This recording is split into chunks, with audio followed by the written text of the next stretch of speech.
विषय में दीदी आप हम लोग को थोड़ा अपनी भावना से ओतप्रोत कराइए। तो मैं कहूंगी, बोलिए दीदी, बोलिए, जय गुरु, बोलिए। जय गुरु। परम प्रेममय श्री श्री ठाकुरेर आत्मीय चरणे আমার কোটি কোটি প্রণাম। পরমারাধ্যা জগৎ জননী শ্রী শ্রী বড়মার আত্মীয় চরণে আমার কোটি কোটি প্রণাম। পরম পূজ্যপাদ বর্তার চরণে আমার কোটি কোটি প্রণাম। आचार्यदेव परम पूज्यपाद श्री श्री महाराज चरणे আমার कोटि कोटि प्रणाम। उपस्थित सभी ऑनलाइन माताओं को मेरा हार्दिक जय गुरु। आज जो विषय वस्तु रखा गया है उसमें मैं सबसे पहले ठाकुर जी की 2-4 शब्द आप लोगों से बोलना चाहती हूँ, उसके बाद मैं सब्जेक्ट में आती हूँ।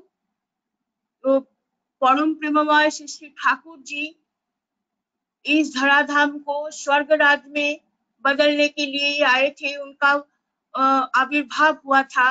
जुग जुग में जैसे अनन्य महापुरुष आते हैं, जुग के मुताबिक आते हैं, उसी तरह सुनाई दे रहा है आप लोगों को?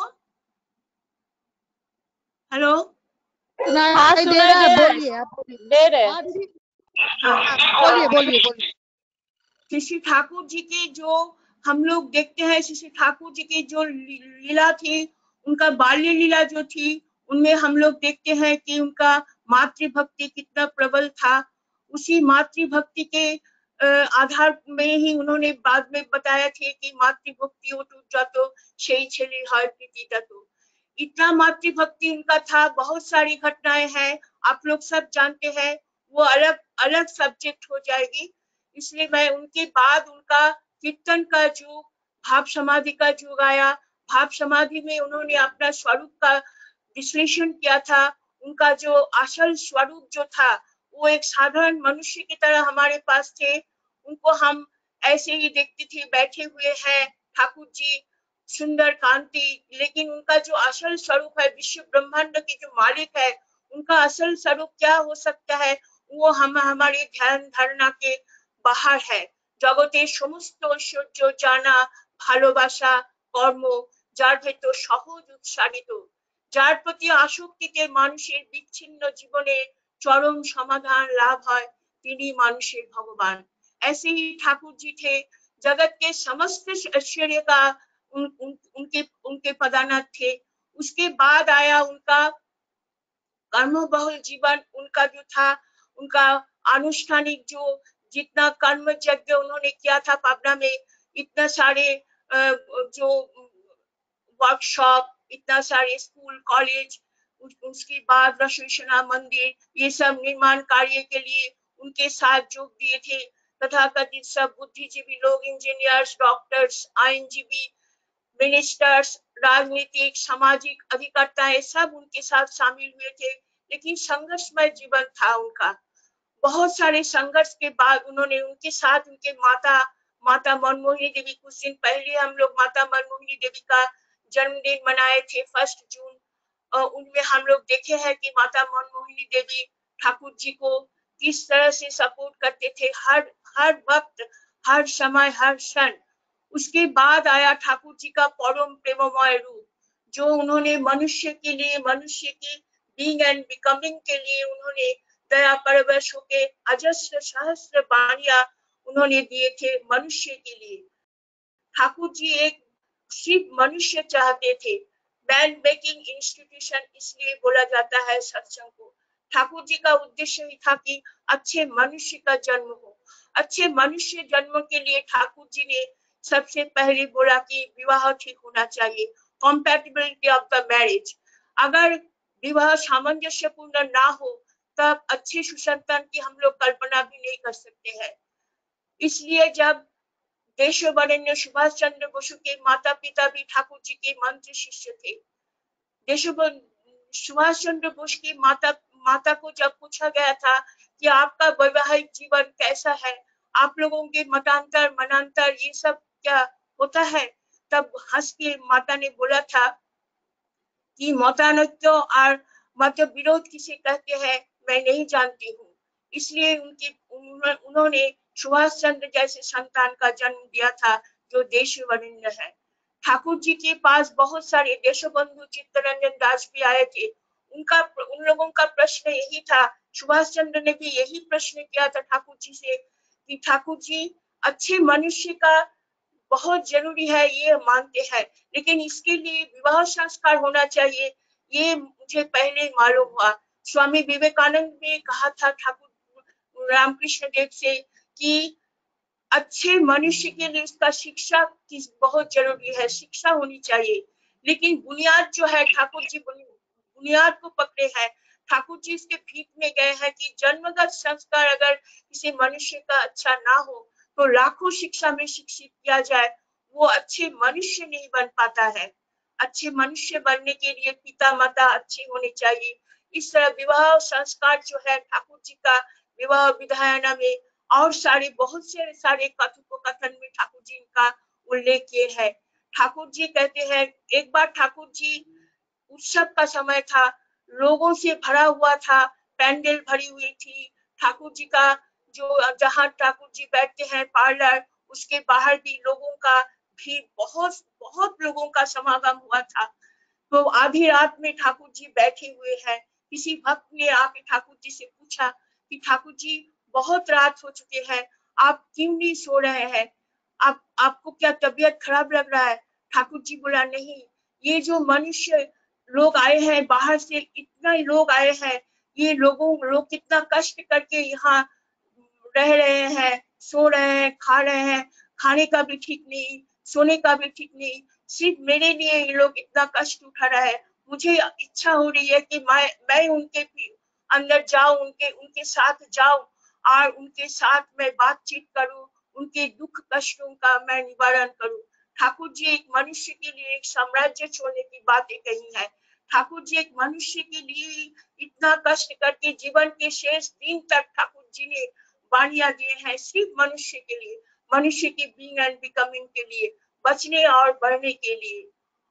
ठाकुर जी चाहते थे कि ये जो पृथ्वी है, इस पृथ्वी में अच्छे मनुष्य पर परिपूर्ण हो जाए। आजकल जो हम लोग एक बहुत ही खराब परिस्थिति में जा रहे हैं, कोविड-19 को लेके हम लोग परेशान है, विश्व ब्रह्मांड परेशान है, समूचे सारे देश जो है वो हाहाकार मची हुई है। आप लोग सब जानते हैं हमारी दिल्ली की तो कंडीशन बहुत ही खराब है। ये जो कंडीशन आया है, ये कैसे आया है, किस तरह से आया है, ये मैंने पहले भी एक दिन में आलोचना की थी कि ठाकुर जी जो कंपैटिबिलिटी ऑफ द मैरिज के लिए बोला है, प्रतिलोक ठाकुर जी बोलते हैं एक राष्ट्र को खत्म करने के लिए और कुछ जरूरत नहीं है, सिर्फ एक प्रतिलोक उसमें डाल दो, एक प्रतिलोक संतान जो है वो ध्वंस की ओर ले जाती है। ये जो चाइना, अभी हम लोग सब जान चुके हैं, चाइना का लेबोरेटरी में ये वायरस का जो है उत्पन्न हुआ है, ये जो है ये मनुष्य के मस्तिष्क से ही निकला है। वो इतनी बड़ी सृष्टि को ध्वंस करना चाहते हैं, सृष्टि को ध्वंस करना चाहते हैं, सृष्टि को रक्षा करना नहीं चाहते हैं। इसलिए हम लोग देखते हैं कि प्रतिलोम संतान को रोकना पड़ेगा। ठाकुर जी जो बताए हैं कि कॉम्पैटिबिलिटी ऑफ द मैरिज, उसमें बहुत सारी एस्पेक्ट है। इसमें इसमें किस तरह से हम लोग कॉम्पैटिबिलिटी का माने हम लोग समझेंगे, ठाकुर जी का बहुत इसमें बोला हुआ है, लेकिन वो भी आज समय सापेक्ष है। और भी बहुत, मेरे ख्याल से बहुत सारी माताएं हैं जो बोलेंगे। उसके बाद ठाकुर जी के महाप्रयाण के बाद श्री श्री बौद्धा हमारे सामने आए, वो आचार्य के रूप में हमारे सामने आए, वो इष्टवाही ध्वजा लेके सामने खड़े हो गए और लाखों की तादाद से हम लोग जो सत्संगी, हम लोग भी मनुष्य ही है, हम लोग उनके पीछे खड़े हो गए और ठाकुर जी के जो जीवन का, ठाकुर जी जो आदर्श के बारे में बोले हैं, ठाकुर जी जो भी बोले हैं उनको श्री बौद्धा कार्य में परिणत करने के लिए बहुत सारी चेष्टाएं किए हैं और हम लोग सब उनके ध्वजा, इष्टवाही ध्वजा के नीचे हम लोग अभी तक खड़े हैं। उसके बाद हमारे आचार्य देव श्री दादा, उनका भी उदात्त आह्वान है कि जहाँ जैसे हो वैसे तुम लोग कोशिश करो कि दीक्षा की संख्या बढ़ाओ। जितना दीक्षा की संख्या बढ़ेगी उतना ही देश का मंगल है, परिवार का मंगल है, समाज का मंगल है, देश बचेगा, परिवार बचेगा, राष्ट्र बचेगा। आज आज जो दुर्दिन है, आज इस दुर्दिन में आप देखेंगी कि जितने सारे अमेरिका से बहुत सारे दादाओं ने अपना अनुभव जो है, अपना अनुभूति बताया। एक दादा फेसबुक में भी दिए थे कि किस तरह से उन्होंने ठाकुर जी का, उनको कोविड-19 हो गया था, हॉस्पिटलाइज होना पड़ा था, लेकिन ठाकुर जी की कृपा से कैसे उनको रक्षा मिल गई। ठाकुर जी इसका निदान 100 साल पहले देके गए हैं कि सदाचार के बारे में।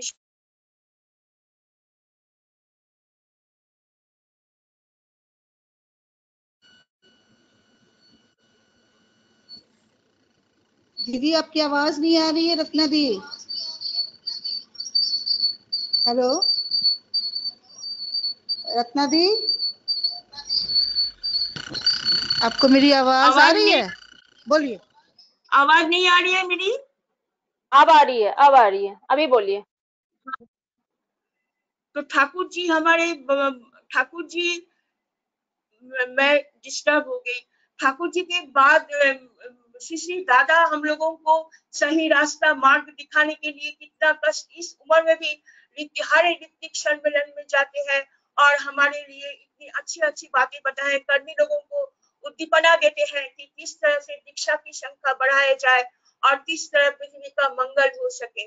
और जैसे मैं बता रही थी कि आज के जो कोविड-19 हमारे लिए एक हाहाकार मच गया है, विश्व में इसके लिए सब त्रस्त हो गए हैं, व्यस्त हो गए हैं, लोग मारे जा रहे हैं। इसका निदान ठाकुर जी ने बहुत पहले दे दिए थे। अगर अगर दुनिया के सब लोग सत्संगी होते, ठाकुर जी को आदर्श मान के चलते, तो ये दशा नहीं आती। वेजिटेरियन डाइट, सदाचार का मेंटेन करना, हमारा जो फिजिकल सदाचार है, मानसिक सदाचार है, आध्यात्मिक सदाचार है, सबको लेके हम लोग अगर चलते हैं तो ये वायरस जो है, वायरस हमारे लिए ठाकुर जी कहते हैं कि कितने भी दुर्दिन क्यों ना आए, कितने भी दुर्भोग क्यों ना आए, लेकिन सत्संग जो हमारे जो मस्तक पे ठाकुर जी का स्टैंप लगा हुआ है, वो स्टैंप हम लोगों को परमानेंटली है। वो कभी भी हम लोग किसी भी परिस्थिति में क्यों ना जाओ, हम लोगों को कोई ध्वंस नहीं कर सकेगा। इसीलिए दादा भी, पूज्यपाद दादा का भी यही आह्वान है कि दीक्षा दिलाओ, जितना हो संभव दीक्षा दिलाओ। उसके बाद आया आज जिनके लिए हम लोग पूजनीय, परम पूजनीय बाबा जी का जन्मदिन उपलक्ष्य में ये सत्संग का आयोजन तो पहले भी हुआ है, सभी जगह ऑनलाइन बाबा जी के जन्मदिन का पालन किए।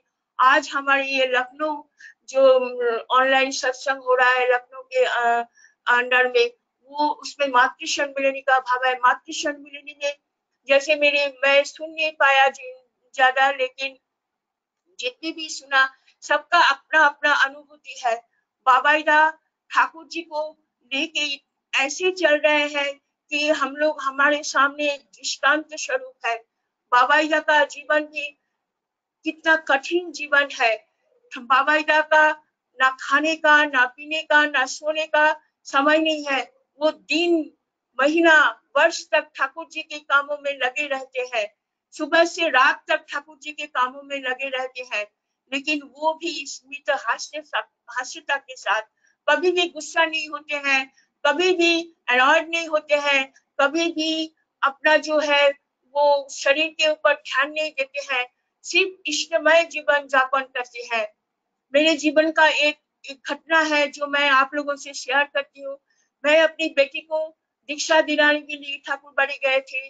पूज्यपाद दादा से जब निवेदन किया, दादा ने बोला बाबा जी के पास जाने के लिए। मैंने बाबा जी के पास मेरी बेटी को लेके गया अगले दिन, जिस दिन दीक्षा होगा उसका अगले दिन। বাবা জানি বলা তুই দীক্ষা নিবি, এত অল্প বয়সে তুই दीक्षार কিছু বুঝিস? दीक्षा की, मेरी बेटी से पूछा कि दीक्षा के बारे में कुछ जानते हो? मेरी बेटी बोली कि नहीं, मैं माँ बाबा को देखती हूँ, सुबह ईश्वरवृत्ति करते हैं, सुबह शाम प्रार्थना करते हैं, मैं पिताजी को देखती हूँ, नाम करते हैं, ध्यान करते हैं, यही मेरी उपलब्धि, यही मैं जानती हूँ, इससे ज्यादा नहीं। बाबा जी ने बोला जानती हो तुम कौन हो और मैं कौन हूँ? तुम्हारे जो दादाजी थे, मतलब मेरे पिताजी सत्संग के सेक्रेटरी थे, 20 साल तक सत्संग के सेक्रेटरी थे, और वो अपना परिवार में नहीं रहते थे, शिष्य बौद्धा के बाड़ी में रहते थे। ठाकुर जी के निर्देश के अनुसार जीवन के अंतिम दिन तक उन्होंने ठाकुर जी का ये आज्ञा, ये बहुत बड़ी लंबी कहानी है। तो बाबा जी ने मेरे बेटी से बोला, तुम्हारे जो दादाजी थे और मेरी दादाजी एक दूसरे को बहुत प्यार करते थे, एक दूसरे को बहुत मानते थे। तुम्हारी जो दादाजी थे वो श्री बौद्धा को बहुत मानते थे, बड़े भाई जैसे। इसलिए हम लोग श्री बौद्धा को सब कोई बहुत नामों से श्री बौद्धा को बोलते हैं। कोई पिताजी, कोई बहुत सारी बातें बताते हैं, लेकिन हम लोग जो है ठाकुर जी को, श्री बौद्धा को जठामुनि कर बोल के पुकारते हैं। तो इसी बात को लेके चर्चा हो रही थी।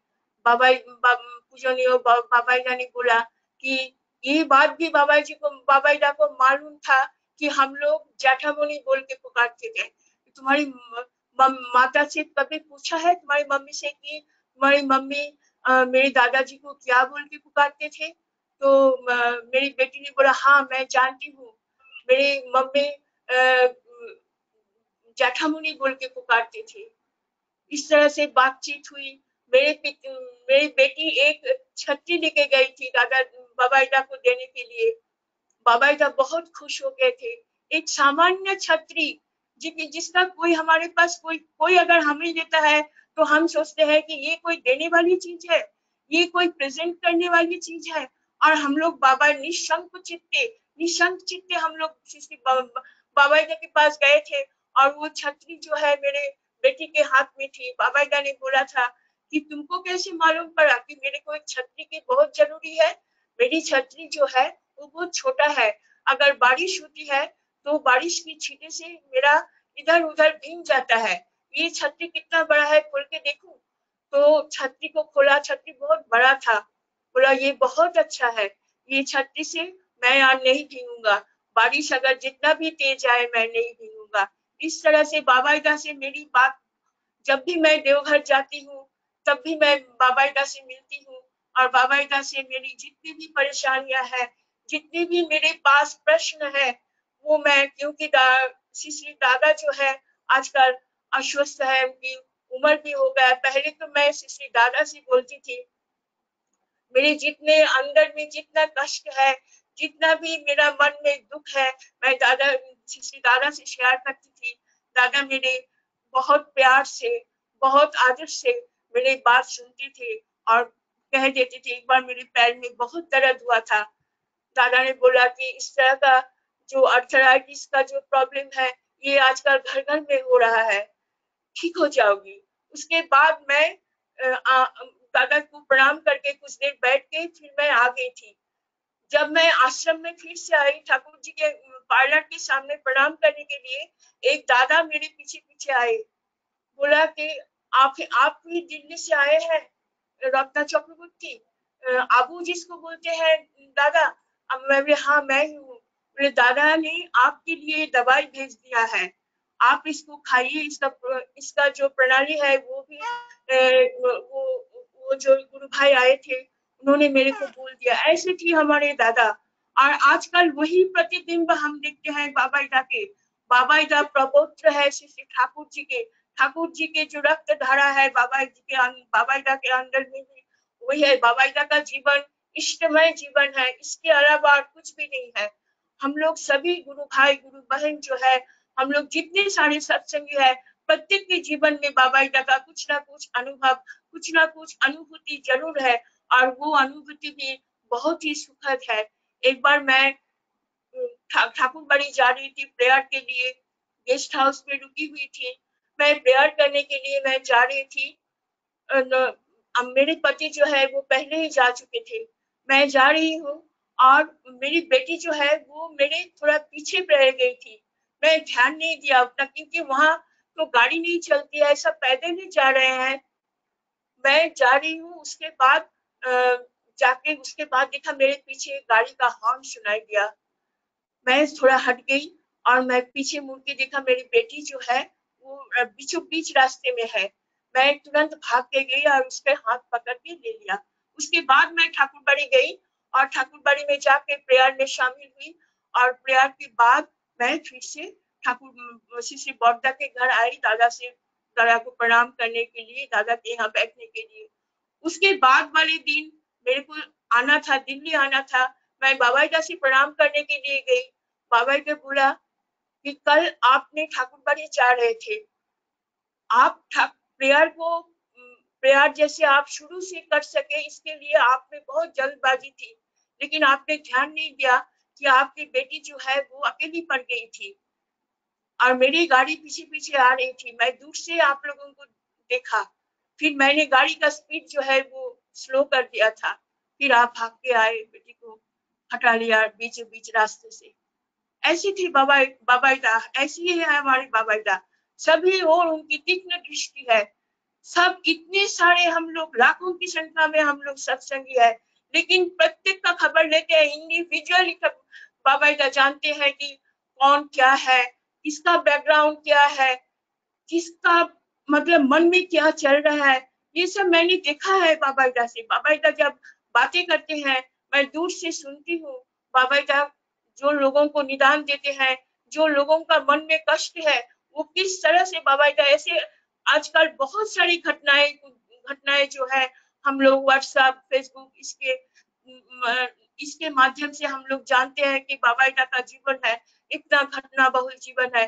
बाबाईदा जो बोलते हैं वो वेद वाक्य की तरह होती है। जो विश्वास करते हैं, विश्वास से मिला है कृष्ण तौर के बहुत दूर।